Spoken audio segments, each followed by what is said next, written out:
Hello mga idol, good day sa inyong lahat mga idol. At ngayon andito tayo sa store ng Nike mga idol. So nakabenta na naman tayo idol.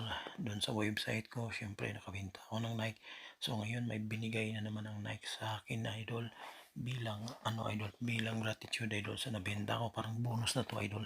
So idol, ito ay ang Jordan Max Aura. Ang Jordan Max Aura ay lumabas noong 2018 at pinalik ngayong 2025.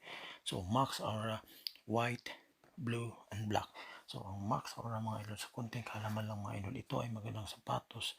Ang Jordan Max Aura ay isang stylish sapatos na hango sa classic Jordan design, Max Aura cushioning para sa ginawa.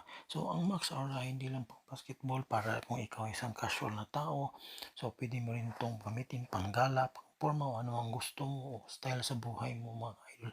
So kung gusto nyo bumili ng sapatos idol, sa nag-isip dyan, ito ang sok sa inyo idol. Yung presyo, swak lang sa bulsa at saka maganda pa idol. So thank you mga idol sa panonood.